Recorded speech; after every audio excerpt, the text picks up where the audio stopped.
Greetings. Run Tell That family. We are back. We're back. We're back in the lab. We're back in the lab. And this is a special show. Y'all know, obviously, all our shows are special. Everyone that comes on Run Tell That is special people. But this is special family right here. Special family right here. We got, some of y'all know her. She's been on before. Y'all know Reverend Dr. Carolyn Jordan. She's in the house. Glad to have Reverend Jordan right here, Dr. Jordan right here. Then we got our boy. The one, the only, the wordsmith in the house. You know, I tell you, you got the blacksmith, and you got the wordsmith, and you got what? Sean Wesley Edwards in the house. Our brother, Bam. Glad to have you on Run Tell That. The family is here. The family is here. Now, Run Tell That family. We tell y'all share. And I gotta do this right now because there was a homegoing service for someone that was a very great person, a person who was supportive of us with all the things that we did. And Reverend Dr. Jordan was there, and that's for Reverend Frank Denegal. And so I'm not gonna put her on the spot to say anything in particular, but just for the family. For all of us, to say a prayer for the Denegal family, and also just take a moment of silence, about 10 seconds, with regards in memory of Reverend Frank Denegal. Yeah, that's quite appropriate. He was a soldier in the Army. Longevity has its privileges, and Reverend Frank Denegal made an impact not only in the Savannah community, but out in Sylvania and other places in the surrounding areas. So we just want to honor him. He's now one of the ancestors. Yes, indeed. We thank God for his life. We lift his family before the Creator on tonight. And we seek peace for the family. Amen. Amen.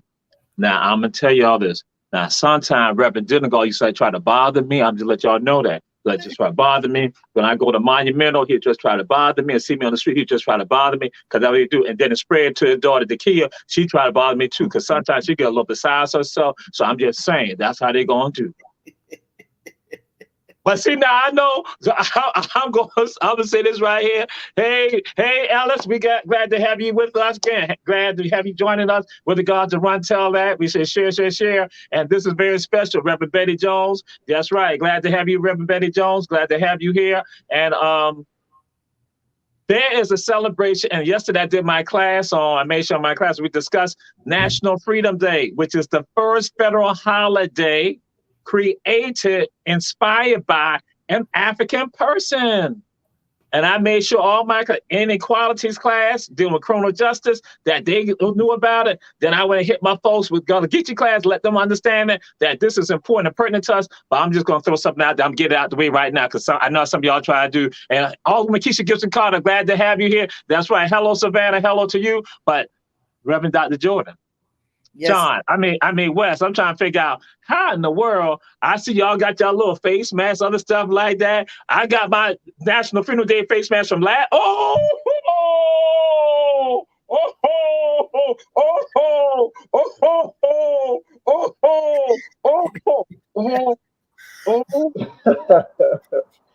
Wes, I saw them. I saw the pictures. So last year, all you have to do is stop by the office and get yours. You know we have one for you. Okay. We're gonna move on to. We're gonna move on because I saw Wes. I saw that. I was like, they got red and green. I was like, okay. And she didn't even say that to me about that. But okay, we're gonna move on. Reverend Dr. Jordan, ask you this right here. What is National Freedom Day? National Freedom Day is a very significant day, not just for those in Georgia, but it's significant for all of those in diaspora. If we understand our history, and we understand that our history did not begin with slavery. However, here on these shores, as well as the Caribbean, Africans were enslaved. And then in 1865, with the Emancipation Proclamation on January 31st in 1865, they were emancipated. However, it was not until February 1st when Abraham Lincoln signed the proclamation and signed it into law, that we began to be free as enslaved Africans on these shores. We are mindful and we mark that date. As you alluded, the founding president of Savannah State, Richard R. Wright Sr., this was his vision. And what a great vision for a man who, the first 12 years of his life, was an enslaved African, who understood the bridge he came across and how it needed, lest we forget. We cannot forget. And so it has been celebrated in Philadelphia. He really started in 1941, but he had to work. It wasn't until 1948, a year, in fact, after he had died, that President Truman signed it and made it a federal holiday. So that in a capsule is what it is at its inception. And I'm sure we'll talk about what it needs to be today. No, okay, okay. And now, for some of you who are tuning in right now, glad to have y'all. I have to go and share this with you all again and understand this. Major Richard R. Wright. Some of y'all gonna say, "Oh, that name is familiar," and you're gonna say that is the first president of Savannah State University as we know it today. So, as I have shared with folks, there are not too many institutions in this country that I know of that can go and say that their first president of their institution inspired and created a federal holiday. Savannah State University can say that. Savannah State alums can say that, but a lot of us don't realize that. And so I want you all to understand about why we should have the demeanor, have the attitude that we have with the gods. And when I say that good attitude, that good demeanor, that we know that we are the best and that we are rising. Oh my God, we are rising. Oh my God, that's tied to Major Richard R. Wright when he's talking to General O. Howard. And so someone did something that is titled, We Are Rising. We're going to get into his National Freedom Day, but I just want someone to discuss We Are Rising. And that's my brother, somebody who I admire, have mad respect for, mad love for. And that's my boy, Wesley. Wesley, what is We Are Rising about? So I'll unpack this in two different ways, right? We'll talk about the video, but we'll also I would be remiss to not articulate the importance of us following this as more of a lifestyle, right? Because rising is a way of life. You know, it's not tell them we are rising and then don't take action. It's tell them that we are rising so that they see the actions that we're taking and the strides that we're taking in an upward direction, and then they associate that with rising because that's what it is. So it's using our actions to define what that phrase actually means, right? And that's what Richard R. Wright did when he said it. He's like, yo, he's already putting the work in. The work was getting put in, and he's like, hey, just tell them to watch what we do, you know. And that's the most common terminology that we can put it in, right? Even though it's so much deeper than that. And the next facet that I want to unpack is, again, the reference to the video. So initially, the We Are Rising, 1890, welcome home, as some may know it, because that's the coin term that's utilized in it as like a hook, so to speak. It was created and inspired by the rich history of our university, right? And we've touched on some of it here on this call. And you know, Jamal, you are a professor to me, you are a mentor to me, and still continue to do so today. And I just do my best to pay it forward every time. That's why when I'm in the city, we always go get food. You know what I mean? At any time I can make it happen. So it was inspired by that energy being transferred to me because, again, like most people, when we came to Savannah State, we didn't come knowing what we were getting ourselves into. Some of us came because we didn't have another choice. Some of us came because it was affordable. Some of us came because the application was free.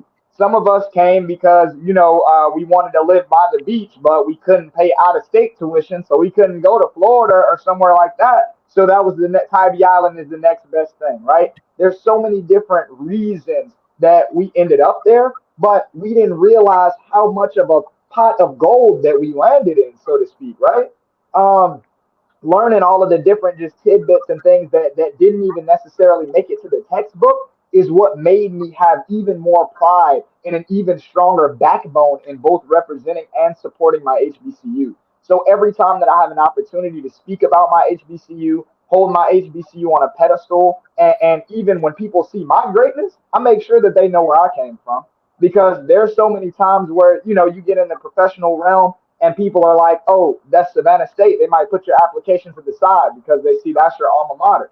But guess what? I get in the door and they're talking to me. They forget what they read on my resume.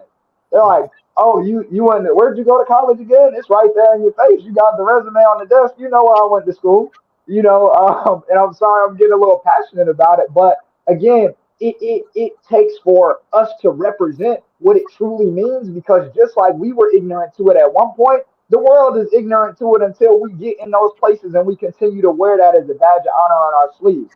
So that video, in a nutshell, was created to both encapsulate the pride, remind people of the beautiful things that were present in Savannah State, as well as also keeping certain parts of the history alive that I learned. You know what I mean? Like you said, Savannah State, as we know it, we see how much rapid change has been taking place, right? The Marshside Sunrise, where you used to be able to go to get breakfast. You know what I mean? And that's not there no more. You know what I'm saying? They changed the name of it. They got a Chick-fil-A in there now. There was a Pizza Hut back there once upon a time. Adams Hall, the parties in Adams Hall. Just how packed out the U would be after basketball games. They remodeled the furniture and remodeled the steps in the student union, et cetera, et cetera. Just all of these changes are going on. So it was just so important for me to capture the relevant history to us as present day students at that time, right? So modern history. And we continue to create that, right? But we want to bring that pride and show people like this is our home. This is where we're from. Whether there's things about it that you like or things that you don't like, it doesn't matter. This is your home. So treat it as such. Represent your city. Excellent. And that is absolutely it, brother. That's it. And just like what you heard what Brother West said, that again, that we represent who we are. We let people understand we are Savannah State.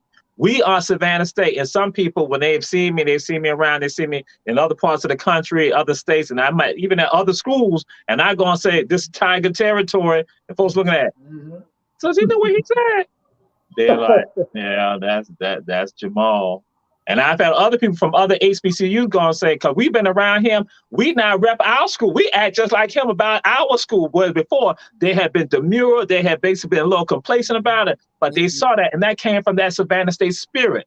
And what I tell folks is, I said that I am a child of Richard R. Wright. I am a child of Richard R. Wright. That's why I say anyone who graduates from Savannah State University, you are a child, you are the legacy of Richard R. Wright. And as Wes was saying, I'm like, you manifested right now.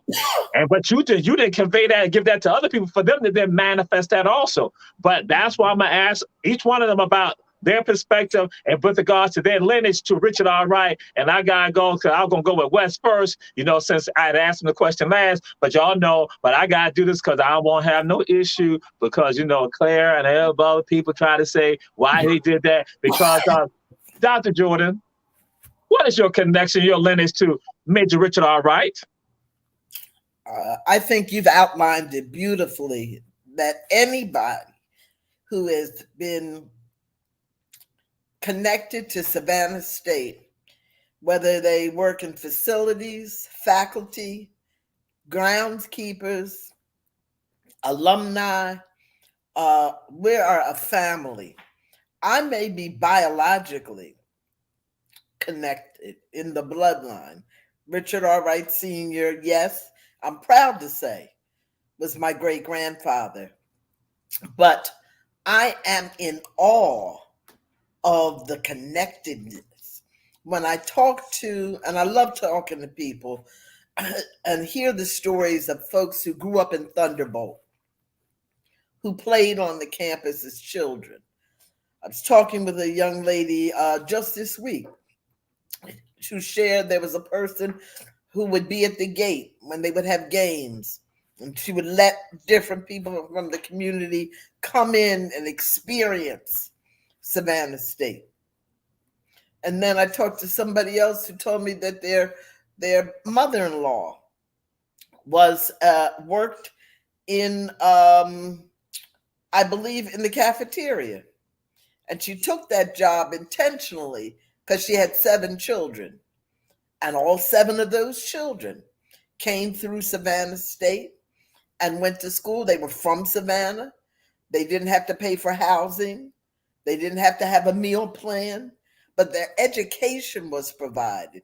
And as a result of that, one of them ended up being the Mr. Ogden, the director of all of the facilities. And it is amazing that it's still happening. It is amazing that I don't remember what year Sean graduated, but it had not been that long. It's been less than 5 years. But yet he is sewing back into the university with the creation of the film project that he just finished describing. And so we're a family, and the family stretches far and wide. The imprint that was made on the campus by my great-grandfather, he didn't make the imprint by himself. He didn't get the land grant to start Savannah State by himself. No, he collaborated. He networked. He was intentional working with E.K. Love. He was intentional working with politicians in the city. This is not a me thing. It's a we thing. Yes, indeed. And Dr. Jordan, you I kind of dislike some of the shows that I do because I begin to feel some of it, and sometimes I ask a question, and the question goes, and hit me personal with some of the responses that come out. Because when you talked about that, what Savannah State represented, because I went back and thought about when I'm a senior in high school, and I got this letter sent to me, and this letter was sent to me and said that I'm one of the top high school seniors in the city of Savannah. No one has said anything to me like that, but that letter came from Savannah State. And that letter right there made me understand that's the school I need to be at. That where I'm like saying, no one else has said anything like that, but that came from Savannah State. That even though other people might have looked and say, well, oh, no, they ain't all that. But that letter came from Savannah State, and they said that, and that touched me. So when I was listening to you, I was like, oh, it took me back in time. It took me back when I'm a senior in high school. And how that made me feel. Then they said, we are going to invite you to come to a basketball game. That when you talked about that, I'm like saying, oh my God, that's what it's like. And I'm like saying to myself, I can go. Cause I had never gone to a college basketball game before in my life. But that was Savannah State. And that's what Savannah State did for me. And so now to my brother Wes, before I start crying and going, crazy, with regards to this joy that I have for this institution, my brother, what's your lineage to Savannah State? And to Richard R. Wright in particular? So, I mean, number one, you're not alone, right? She articulated everything that she intended so beautifully that it gave me chills at a certain point. I felt moved. One might call it catching the Holy Ghost almost. I just felt compelled to just, I don't even know, just feel good, So I was with you. There was a lot of different emotions that I felt, but all of them positive. And to dive into my lineage to Major Richard R. Wright is, again, like you said, I'm one of the torchbearers. I'm one of I'm the conduit for the energy that he brought to the land that became Savannah State University. So again, they say energy can't be created or destroyed, only transferred. So I'm just one of those soldiers that's transferring that light across the land. Everywhere that I go, I'm representing. Every opportunity that I get to be involved, I answer the phone, I call back, and I'm gonna make it happen no matter, without reasonable accommodation, because that's the type of love that I have for what was created. And I'm one of his example followers as well. He's a man that I feel like resonates with my spirit, because that's the same way that I operate. But he's showing me the level at which this can be taken.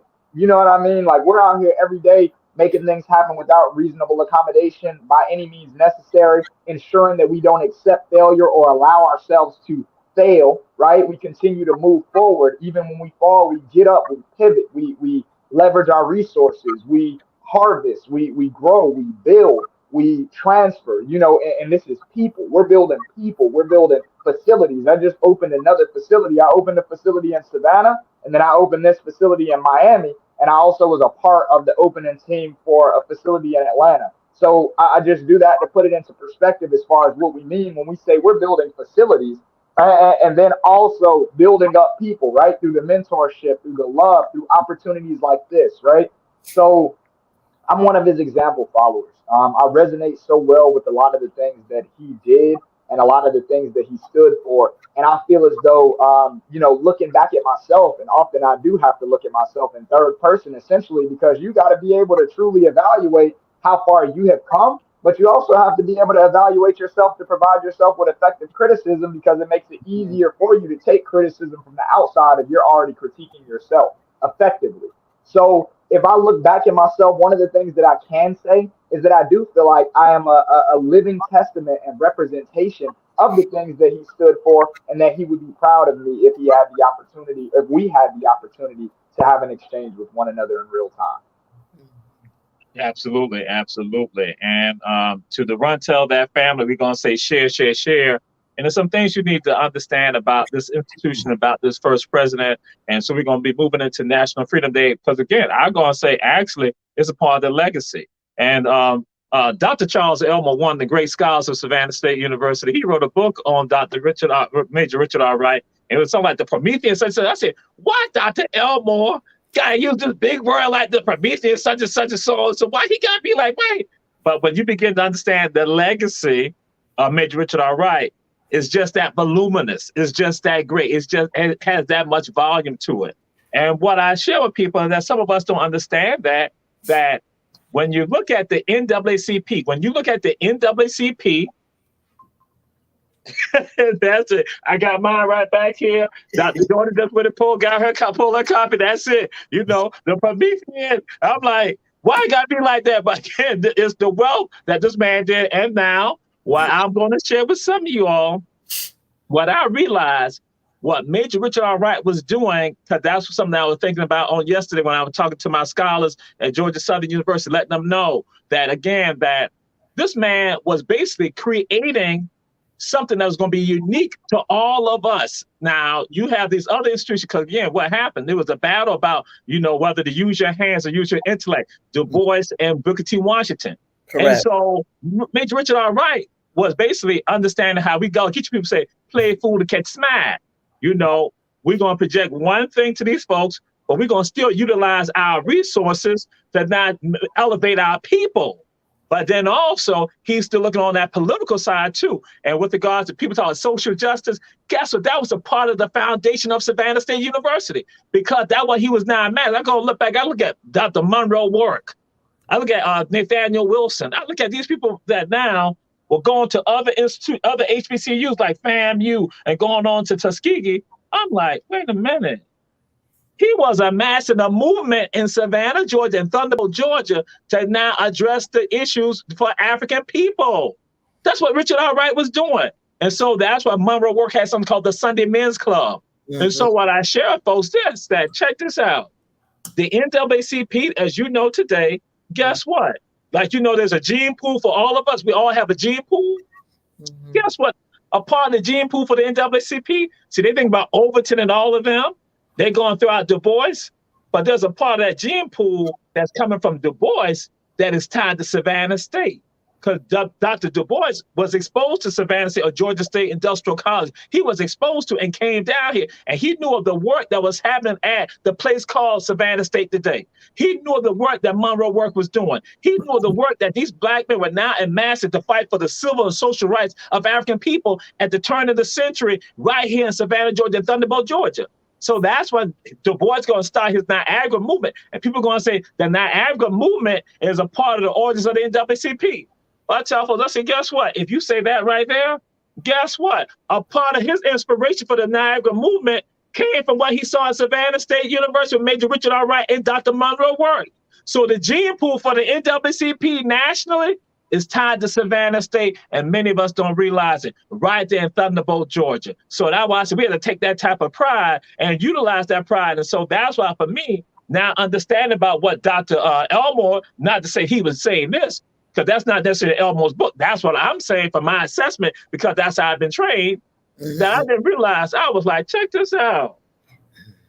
That's why it ain't no mystery that he then decided to say we need to celebrate the freedom of all people in this country. National Freedom Day. Yeah. I think, You know, Jamal, let me just jump in for a second, because you're also describing an intentional strategy or playbook, if you will, that we even tonight are modeling. And that would be using our resources. I'd like to say that relationships are the foundation to our purpose. And so, because he was in relationships with people, with that Sunday movement, he was in relationships with people. Then thinkers and bright minds got together, not unlike what we're doing on tonight. And so they didn't just gather to meet, greet, and eat, but they were strategizing. They were casting vision. And so that whole model is a model that all of us never need to forget, because there's still so much work to do. And now we have this benefit of technology, where Sean is in Miami, you're in one location, I'm in another location. And so we can really cast the net wide and begin to think about, as we look back, think about what's next. And that's what's exciting to me with the students at Savannah State. Your narrative about being a high school student here in the city of Savannah was replicated on our panel the other night with Justin Ellington, who is the Board of Visitors scholar, graduated from, I believe he said, Jenkins High School, got a full ride, and his whole conversation was such a blessing, because he kept emphasizing that one of the main things he wants to do with his education is give back. And so this model, and you're right, because you are Jamal, you are a critical thinker. And so you could extract from Elmore's book. Elmore lays out the details of how things happen, how they came together, how they planned, how they met in Savannah, etc. But when you read between the lines as critical thinkers, which is what I know you're imparting in your students in your classes, and what I'm trying to do with mine, to see beyond just what was said, take it, and what is the title of this show? Just run and tell that. Yes, ma'am, and that's it. And so with regards to this celebration, this federal holiday that was created and inspired by African person, which has been celebrated in Philadelphia, and later on it was celebrated in the place called Hilton Head Island. Hilton Head was celebrated, and then now, when we now have Dr. Jordan here, people are now celebrating even more. And Pat West was doing, she did a celebration also, but Hilton Head, Philadelphia, places that I know were doing National Freedom Day. And a part of it was tied to Dr. Haynes Walton, who was doing research with Dr. Major Richard R. Wright. That's where he uncovered this, and he shared this information with some other his colleagues. And so they said, wait a minute, we need to be celebrating. Our first president did this. We need to do this. So now, Reverend Jordan, Dr. Jordan, what is National Freedom Day? How is it celebrated? How has it been celebrated? What's been going on? Because some of my people out there in Rantel that want to know about this, because they want to know now, how can we be a part of this right here? First thing that they can do is to log on to SSU Student Life YouTube. SSU, I don't know if we can put it in the chat, or somebody can put the graphic up. SSU Student Life YouTube. And they can see the celebration that happened for 2022, which was just yesterday. In addition to that, they can mark in their minds and their calendar that every year, February 1st, there will be a celebration, but it's a celebration with a purpose. Our theme this year was the HBCU experience, a tale of liberation. And again, we were fortunate to use the strategy and playbook of the major. And we reached out to our colleagues our classmates, alums, and current students from other HBCUs, and they recorded videos sharing their experiences, giving insights, and encouraging and empowering students. We assembled a student panel with an international student, a non-traditional student, some scholars, etc. But we were smart enough to go and grab this young man, Sean Edwards, as to serve as our moderator. Why? He's an alum. Not is he only an alum, but he has a passion. And he was able to translate that passion as the students gathered and talked. We also had a video contest. It used to be essays, but now we're in the information highway. So we had a video contest. First prize winner was awarded $1,000. Second prize, $750. Third prize, $500. That'll be dropped on their account for the fall semester. What people can do, they can, number one, watch the program from last night. Please watch it into its entirety and then log in and give us, there's a link for a survey so we can get an evaluation. Because what? We have to also be able to take criticism. We have to be able to take recommendations, because there's always room for improvement. And then there's also contact information. If you want to sow a seed into National Freedom Day, because it is our goal that we would be able to increase the scholarships. Okay. And so we are working. I heard a woman last night say, as HBCUs, we need to do a better job with endowments, and we need to do a better job with estate planning. And so she said for her HBCU, with her estate planning, it's already built in money to give back, because it takes money to run these institutions and to support our students. We don't want bright students like you were, top of your class, to have to worry about how they're going to pay their tuition and room and board. We need to sow into them, because as ye sow, so shall ye reap. And we want to reap a harvest. Yes, indeed. Yes, indeed. And that's the wonderful thing about this.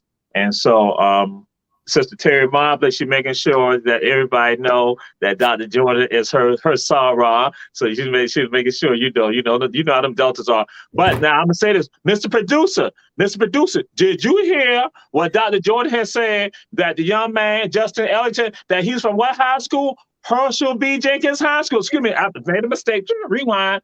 Heavens B. Jenkins High School. Heaven B. Jenkins High School. That's where he's from. I'm just saying that. But I'm going to move on. I'm going to move on to my boy, my brother, just like you said, because I was a little upset. I had saw something. I said, okay, wait a minute. Wes is having, he on the panel. Wes came in town and ain't let me know. So you heard he threw out his talk. I said, when I get in town, me and Jamal, we going to eat. So now everybody say, oh, that was Jamal was mad because Jamal thought, but he had just flew in. He hit it, and then went back out. So that's why I said it's all good. They say he was in and out. He sacrificed. Right. Flew from Miami, came in to do a taping, turned around bright and early the next morning to go back to take care of business. So I'm not going to let you come for him. Oh, Dr. Jordan, I had called him yesterday. I was a little upset, but then he clarified. So that's why I talked about the same Dr. Jordan. He told me, he said, bam, he make move like that. So now that's what I want to know. So my brother, why did you do that? And what was your role with regards to all this right here? I want you to elaborate. Why did you do it? And what was your role with regards to, and what did you find out from, again, in your session that you did? So, I mean, the seeds that have been sowed in me, as discussed previously, the fire is already lit in my heart. So something that I expressed in detail during the panel was one of the greatest tools that I received from my HBCU experience was the know-how in regards to giving back. It taught me it's easy to give back. It gave me simple platforms and methods to giving back. It taught me what I am capable of giving back that some may not even think is something that you can give, right? And that I want to kind of segue into another point real quick. Um, that is why I think it is so imperative that students and alum alike understand what they can give back if they do not have the money, right, directly to be able to give it back. How else can you benefit the ecosystem, right? How else can you strengthen that network? How can you add more value? And one of those ways, again, is succeeding in your own right and wearing that SSU badge of honor on your sleeve and holding the memory and passion and purpose and ideologies of Richard R. Wright, at least in the back of your mind, so that when a discussion comes up, you can speak to something. Show that wisdom, show that power, display those skills. But in addition to that, if an opportunity comes for you to go and give back to students that are currently undergoing a new HBCU experience, which would be the first time for them, and just like yourself or like myself, right? We didn't know what was going on at first when we got there. So we can help them skip steps by providing that foundational knowledge about our experience and implanting that and imparting that wisdom on them. So now that they move forward with pride and they make the most, they squeeze the most out of their HBCU experience without any missed opportunities. With that being said, I think it is imperative that as we get into positions of power or positions of leadership throughout, after our matriculation and our adult life and pursuing our careers, or even if we create an entrepreneurial venture, that we consider the talent at our HBCU, that we tap in with the deans, that we know what's going on. If you work in STEM, tap in with the dean of STEM or cost, and reach out to those students and let them know, hey, I literally got anywhere from here, and now I'm giving you the opportunity to come with me because of the work that you put in, because of how people know you, because of what you represent and what you've accomplished throughout your years as a student. Not only that, let's say that you feel as though you haven't accomplished much. I am here to help you knock the dust off, right? I'm here to help you take an opportunity and shine that light when you're walking down a dark path because I know you. I can relate to you. I was you, right? And I think that's something that was so beautiful in this experience and being the moderator for the panel discussion was that not only through the videos, but through the students and even Dr. Jordan being present and the things that she had to add, it showed us how similar that our experiences are. It's essentially the same, right? The only thing that's different is the name of the relative that died, or the name of the professor that you struggled in their class, or the name of the scholarship that you received. Different things like that. But we've all been in those places. We've all been through those. So I like how it connected us even further. It even clarified that outside of Savannah State, the HBCU experience is the HBCU experience in its entirety, right? And that was the genius, like Dr. Carolyn said, Dr. Jordan said, in using the general's playbook in order to tap into our resources across the world, because we even brought an international student, things like that, very intentional. And then to see one of the speakers, and this is one of the ones that I know stuck with a lot of people, he is now the president of his alma mater. That was incredible to see, and then even more incredible to hear him speaking the way that he spoke about the HBCU experience. So all that I could hope to do in that opportunity is just try my best to fill the shoes that are left, right? And that's dropping what I had to drop to get up there. It was Friday. I had to work, but I just worked remote. I'm like, all right, I got something came up. I got to go do this. Y'all call me on the personal phone if you need me, because now we're out here creating playbooks instead of being bound to something specific. I'm the executor I deliver the plays. You know what I mean? I come up with the plan. I can run my job from the phone, but I earn that. I had to work 16-hour days, 30-hour days. I had to go through the immense course loads and things like that, but I kept persevering with confidence. And you were one of those people that was there for me. Dr. Jordan was one of those people that were there for me, that were pillars that supported me, that heard me out when I needed to express certain things that were going on, or if I just needed to workshop an idea, or even just needed an affirmation, letting me know that what I was doing was the right thing, because it exponentiates our ability to execute things, right? because you feel as though you have the support of those wiser than you. So I wanted to translate that to something that was tangible. I wanted to turn that into something that would go down in history, and it did. Yes, indeed. Yes, indeed. Yes, indeed. So, Dr. Jordan, this is what I want to do. Where have we gone? Where are some places you've been with regards to the themes and programs for National Freedom Day? And where do you project going with regards to in the future with regards to National Freedom Day? What are these conversations? What conversations have we had? Because we know we've had like Mauli Davis. Some of y'all, the Run Tell That family, y'all know him, y'all have seen him. And so again, what have been some of the places where we have gone in the past and where we're going in the future, where we want to see us go in the future?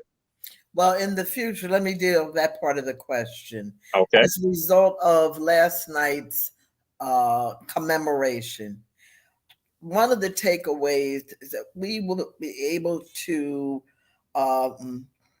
use that footage to recruit students to HBCUs. Is nothing. A picture is worth 1,000 words. We heard a reoccurring theme that many students got to their senior year and didn't know what direction they were going to go in, and didn't have, this is an old problem that's still a problem, the school counselors not encouraging them nor pointing them our way, as well as downplaying the HBCUs and uplifting the PWIs. So what better plan than to take it as a tool of recruiting? And so I talked with someone from Fisk University last night, and then again this morning. As soon as they saw it, they were typing in the chat, "Oh, this is good for recruitment." I had a conversation with a professor from FAMU who, like you, has a law degree and also has a PhD and is teaching at FAMU. She's teaching in the sciences, but her angle is social justice and STEM majors. So I'm having her come at the end of this month. No need to wait, because we have a lot of STEM majors. They need to begin to think outside the box. You don't have to just be a doctor. And I don't mean just, but there are more pathways, career pathways, than medicine and research.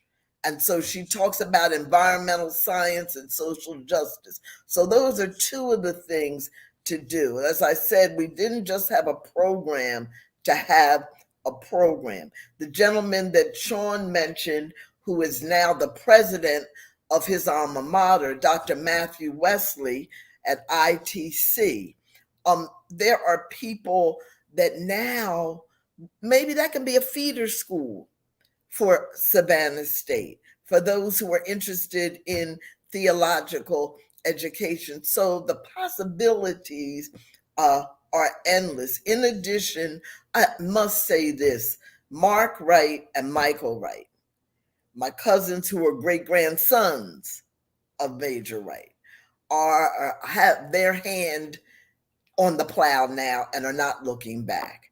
And so we are going to be very, very intentional and strategic. Mark's son, Adrian, was here for the first time. And of course, he caught the vision. Adrian works for Google and his brother works for Apple. And so let's use what we have in the house. Let's use what we have in the house. Another thing that I have learned that I believe the ancestors taught me is that you don't have to do everything. I know what my lane is. There's somebody else whose lane is graphics, and there's somebody else whose lane is finance. There's somebody else's lane who's detail, etc. And so that is where we need to go from here. So Mark already is planning to come to Savannah, be in dialogue with the advancement office. And so, This tale of liberation, until we're all free, ain't nobody free. Yes, And ma'am. can I jump in, Doc, to just build on that? Mhm. That the school, Dr. Turner. Yeah. Oh, yeah. No doubt. Uh, uh, You got but that, brother. Yeah, so that's exactly what it is that needs to take place, right, from all of us. And I think that that's such a beautiful, infinite whole of possibility, right? Because what I do, I'm a buildings and systems engineering manager for UPS for South Florida right now. And I made it, I had to struggle from the bottom because I didn't take on as many internships or seek them out as I should have, just due to ignorance, right? Not knowing how important it is. A lot of people and students, they think, oh, once I get my degree, they just owe me 70K out the gate, or they owe me 100K. They look at these salaries and say, oh, this job, if I get this degree, I'll make 100,000. Not realizing, it's levels to this. The person that's making 100,000 may have, 5 years of experience in the job, or you start now interviewing for these jobs and you realize that you're not quite as qualified as you thought that getting a degree would have made you. Mhm. So understanding those things, and like you said, leveraging our resources. So you have people that work for Google and Microsoft and myself at UPS, understanding what opportunities are available. When I told people I worked at UPS, first thing they say is, oh, well, can you tell me where my package is? Or, oh, you be driving all day, huh? And I have my own office. I don't do anything that's manual. You know what I mean? My job is on the computer and on the phone essentially.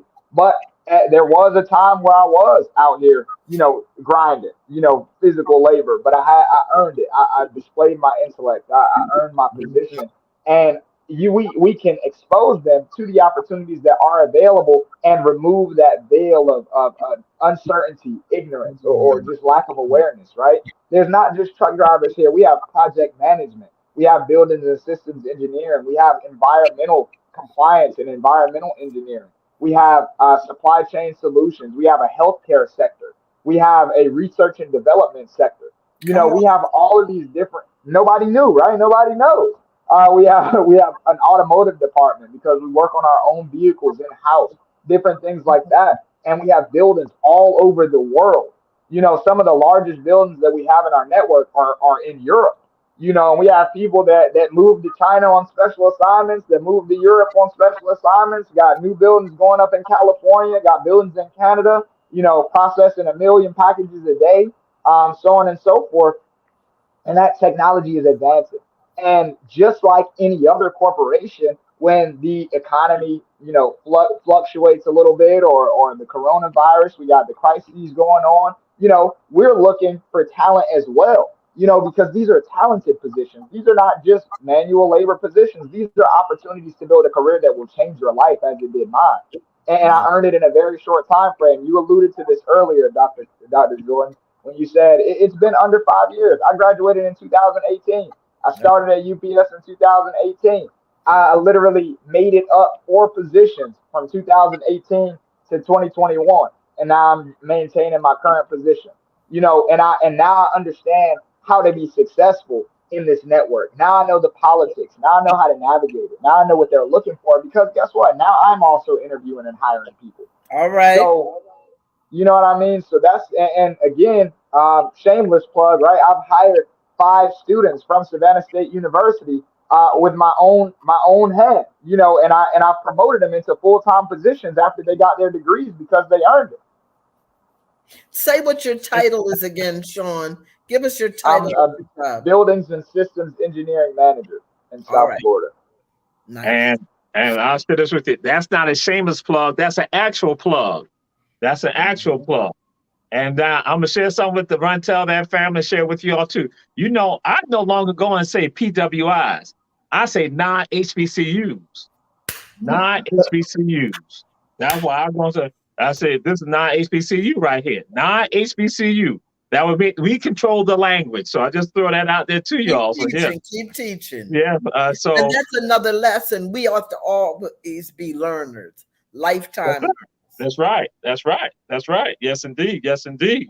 So now I'll let y'all know this, with some of y'all probably aware this. Run Tell That is the little brother show of all the ATR shows. So all the other shows, they got 5 hours, 3 hours, 10 hours. That's how they do it. Now, Ron, tell that we have like 57 minutes. And sometimes they might tell we got another minute. They'll cut us off. Depend on who's doing the engineering. So we are down to like, oh, it's 51. Oh, okay. Oh, wait. Oh, we got 51 minutes. Oh, okay. So we got a little bit more time. So I want to get into this again. What are the things that our people need to know? And with regards to National Freedom Day and all other days, because again, it's not one day. This is every day, because that one again, Mr. Producer put out there 9 minutes. Oh my God. We got 9 minutes. Oh, hallelujah. Look at this one. Only because of Dr. Jordan right here, if it was by just me, but bam, you don't even care. Cut us off. But anyway, I'm going to move on. Oh, Dr. Jordan, I'm going to say this too. Oh, because they work at Apple. So that means that I got a contact with regards to my, my AirPods and also my iPhone, right? I can just contact you about it when it's an issue, right, Dr. Jordan? You can try. But I bet you if I was Terry Mobley, it won't be no problem. But that's another story. Let me get it together. Okay, I'm getting together. So we want the reach to go beyond. Here's the thing. I know you're just saying that in jest, but let's make that a teachable moment also. When we are working with one another, let's get out of the mindset of a hookup. Let's take that mindset and take it to another level.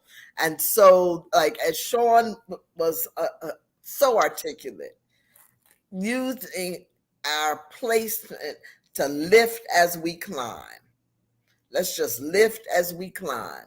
And so that's one of the things that I think people want to know what they can do already. They can contact me at jordansca@savannahstate.edu. Jordan and the first 2 initials of my first name at savannahstate.edu. If you want more information, and if you want to partner, let me say that. If you'd like to partner with these efforts, because we don't wait. Now we're already planning Freedom Day 2023. That's another thing. We're already planning Freedom Day 2023. So if you want to lend yourself to the effort, if you want to add to the lighten our load and cast a net wider and think out of the box with us, then that's one thing that you can do. And you can also go on Savannah State's website into the giving, and there's a drop-down box where you can make a donation to Savannah State to the National Freedom Day program. So that's something that can be ongoing. You don't have to wait till February.